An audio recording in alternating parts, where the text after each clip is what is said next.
অন্যান্য জায়গাটুকু বন্ধ হয়ে যাওয়া মানে সারা বিশ্বের অন্তত 20% তেলের সরবরাহ থেমে যাওয়া। লোহিত সাগরের বিকল্প পথ থাকলেও হরমুজ প্রণালী এমন এক বন্ধগুলি যেখান থেকে বের হওয়ার আর কোনো পথ নেই।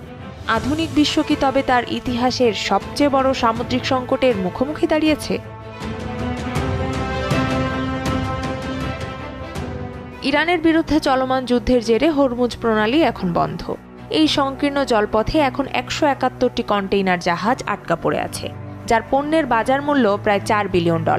সমস্যা আরও ঘনীভূত হতে পারে যদি ইরান এই জলপথ দীর্ঘ সময়ের জন্য চলাচলের অযোগ্য করে তোলে। এই ভূরাজনৈতিক উত্তেজনার একেবারে কেন্দ্রে রয়েছে ইরানের নৌবাহিনীর মাইন সক্ষমতা। 80-র দশকের ট্যাঙ্কার ওয়ারের তুলনায় বর্তমানে তাদের মাইনগুলো অন্তত 10 গুণ বেশি শক্তিশালী। কংগ্রেশনাল রিসার্চ সার্ভিসের তথ্য অনুযায়ী ইরানের কাছে প্রায় 6,000 স্মার্ট মাইনের বিশাল ভান্ডার রয়েছে। কিছু গবেষণায় সংখ্যাটা 20,000 পর্যন্ত হতে পারে বলে উল্লেখ করা হয়েছে। এগুলো পানিতে ভাসমান